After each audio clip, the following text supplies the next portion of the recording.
ప్రభువును రక్షకుడైన యేసు ప్రభువారి అతి శ్రేష్టమైన నామంలో మీ అందరికీ హృదయపూర్వకమైన వందనములు శుభములు తెలియజేస్తూ ఈరోజు కొరకై మన ప్రభువారు మనకి ఇస్తున్న అతి శ్రేష్టమైన మంచి వాగ్దానము 146వ కీర్తన 5వ వచనం నుండి చదువుతున్నాను. ఎవనికి యాకోబు దేవుడు సహాయకుడగునో, ఎవడు తన దేవుడైన యెహోవా మీద ఆశ పెట్టుకును వాడు ధన్యుడు. ఇటు శ్రేష్టమైన మంచి వాగ్దానమును మనందరి కొరకు మన ప్రభువారు ఆశీర్వదించును గాక.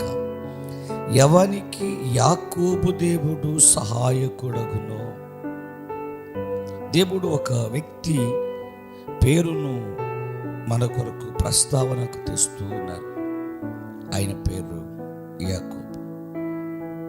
ఆయన పేరు ఒకప్పుడు యాకోబే కానీ తర్వాత ఇశ్రాయేలుగా మార్చబడ్డాడు. అనగా తన జీవితము మార్చబడింది, తన బ్రతుకు మార్చబడింది, తన మనస్సు మార్చబడింది, తన యొక్క హృదయము మార్చబడింది. యాకోబు ఇశ్రాయేలుగా రూపాంతరము చెందాడు, మార్పు చెందాడు. అందుకని దేవుడు అతనికి అనగా ఇశ్రాయేలుకు దేవుడిగా ఉన్నాడు.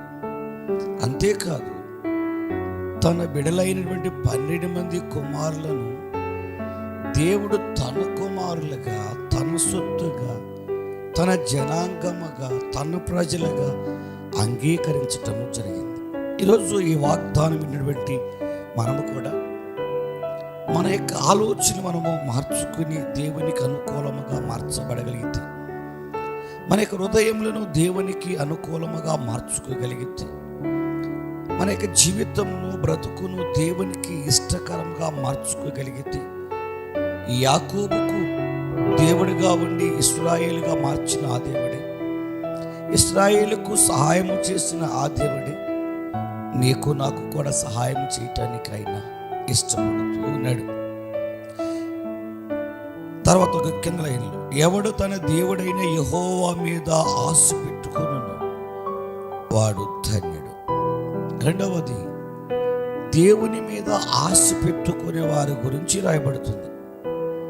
ఈ లోకంలో మనము అనేక మంది మనుషుల మీద, వస్తువుల మీద, పదవుల మీద, ఈ లోక సంబంధమైన వాటి మీద ఆశ పెట్టుకుంటూ ఉంటాం. కొన్నిసార్లు మన ఆశ నిరాశకు దారితీస్తుంది. కానీ ఏ వ్యక్తి దేవుని మీద, దేవుని సహాయం మీద ఆశ పెట్టుకుంటాడు, ఆ వ్యక్తి ఎప్పటికీ నిరాశకు గురి కాడు. ఇక్కడ రాయబడిన మాట ఏమిటంటే అతడు ధన్యుడు. ఈ మనుష్యుడు ఎవరి మీద ఆశ పెట్టుకున్నాడు తెలుసా? ఆ కింద వచనంలో, ఆయన ఆకాశమును, భూమిని, సముద్రమును, దానిలోనిది సమస్తమును సృజించినవాడు. ఆయన ఎన్నడను మాట తప్పనివాడు. మనము ఆశ పెట్టుకోవలసింది దేవుని మీద. ఈ దేవుడు సర్వ సృష్టిని సృష్టించినవాడు. అంతేకాదు, ఆయన మాట తప్పనివాడు. ఒక వాగ్దానమును దేవుడు మనకి ఇచ్చాడు అంటే, ఆయన ఒక మాట మనకు తెలియచేసాడు అంటే, ఆ మాటను ఆయన తప్పేవాడు కాదు. ఆయన ఎన్నడూనూ మాట తప్పనివాడు. అందుకని ఈ దినాలలో మనము నూతన వాగ్దానము కొరకు ప్రార్థన చేస్తున్నాము కదా, నూతన వాగ్దానము అనుగ్రహించండి ప్రభుని వేడుకుంటున్నాము కదా. ఎందుకో తెలుసా? 2022లో దేవుడు మనకిచ్చిన వాగ్దానం అంతటిని నెరవేర్చి మనలను, మన కుటుంబాలను అనేకులకు ఆశీర్వాదకారకులుగా చేయగలిగినట్లు దేవుని దగ్గర మనము వాగ్దానమును పొందుకోవాల్సి ఉంది. ఇప్పటికే చాలామంది వాగ్దానాలు పొందుకున్నారు. ఇంకా మీలో ఎవరైతే వాగ్దానాలు ఇంకా పొందుకోలేదో, ఈ మిగిలినటువంటి 10 రోజులు 12 రోజులు భారం కలిగి ప్రార్థన చేయండి. దేవుని దగ్గర దేవునిని అడగండి. ప్రభా, 2022 కొరకు ఒక శ్రేష్టమైన వాగ్దానము నాకు ఇవ్వండి ప్రభా అని అడగండి. ఆయన ఒక్క వాగ్దానం ఇస్తే దానిని నీ జీవితంలో నెరవేరుస్తాడు. ఆయన మాట తప్పేవాడు కాదు.